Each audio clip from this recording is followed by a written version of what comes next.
What's going on, guys? Today we're doing another PopComplex unboxing. Today we are going to be unboxing this Elvis Presley figure by McFarlane Toys from 2004. So January is Elvis's birth month. Elvis was born on January the 8th, 1935.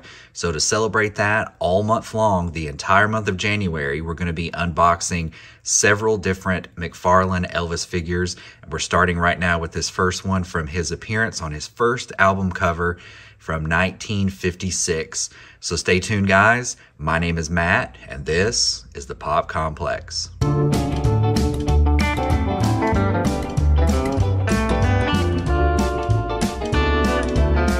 Alright guys, welcome back to the Pop Complex. Today we are unboxing this McFarlane Elvis figure from 2004 in celebration of Elvis's birth month. So we're going to start with the earliest appearance.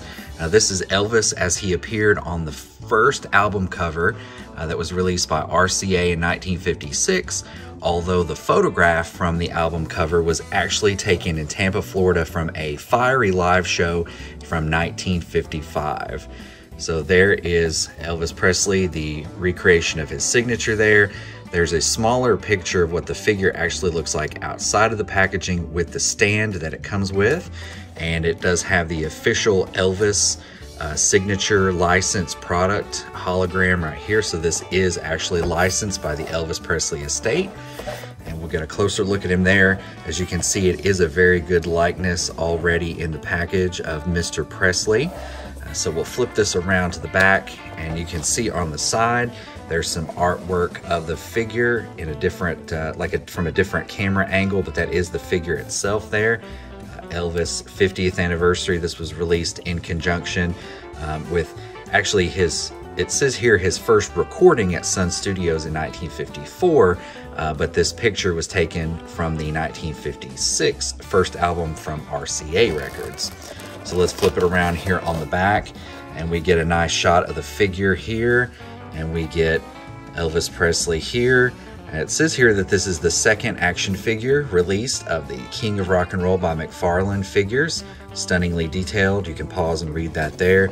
But this is McFarlane Toys from 2004, and you can see there is the commemorative date when That's All Right Mama was released by Sun Records in 1954, and some legal information as well.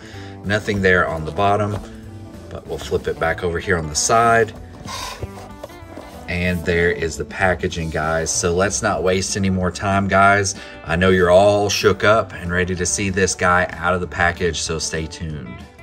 All right, guys, and here is Elvis out of the packaging to recreate that first iconic album cover.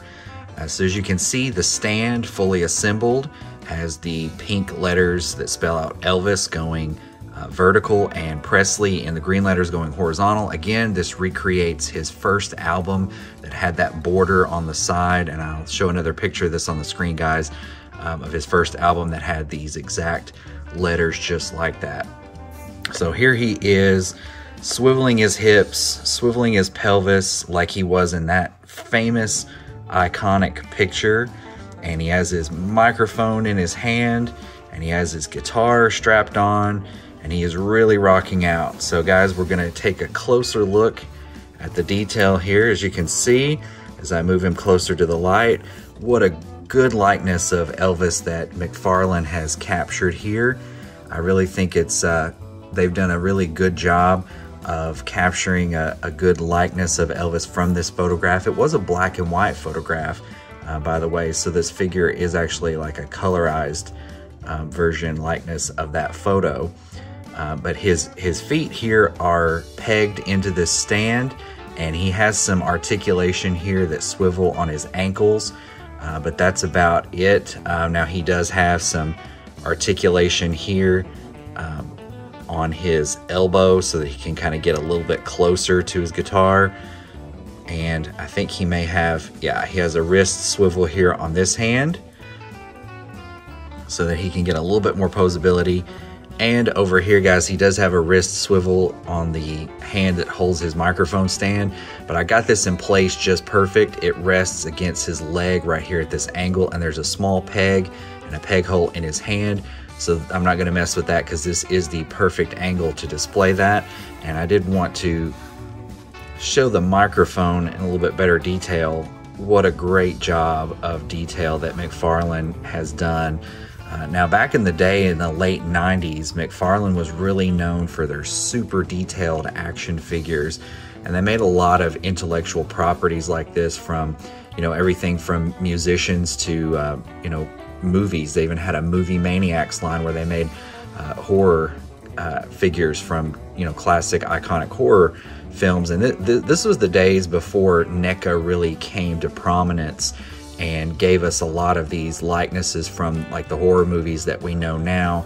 But McFarlane is still around, and they've just recently, within the past year, landed the DC multiverse, the DC licensing from Mattel. So they are currently producing a lot of DC and Batman action figures.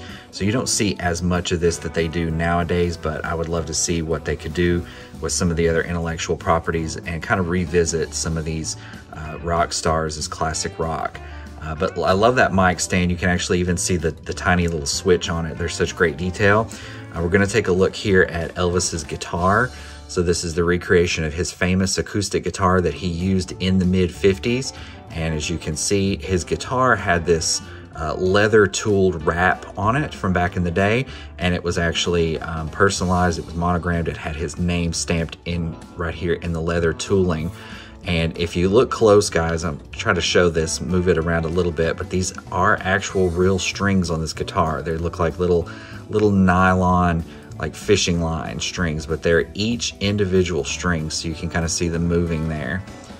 And we have the detail in his guitar strap. Now, the guitar is a completely separate piece from Elvis, and the guitar strap is like a rubbery, if you can see here, it's a rubbery plastic, so it does kind of have some give with it as well. I'm not gonna move that around too much. I would hate to break that.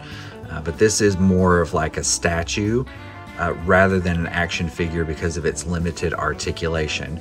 But a really, really good likeness of Elvis, and a great way to recreate that first iconic album cover. Now, a little history. Again, that was his first album released on RCA Records once he left Sun Records and signed with RCA, the first major label he was with. And that album was released in 1956, but this photo was taken from a live show from Tampa, Florida in 1955.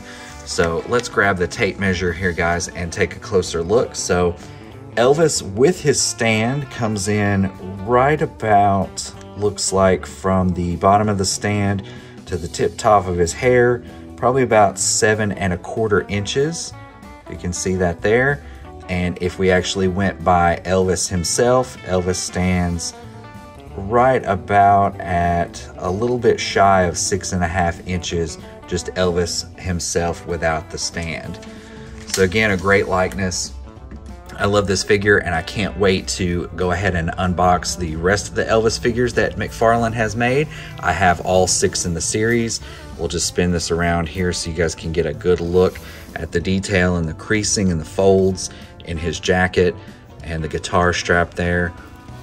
Really nice dynamic pose for Elvis and commemorating that first album from 1956. Guys, if you like this video, please hit that like button. Please share it out to your toy collecting friends and Elvis loving friends that you may know. It really helps the channel out.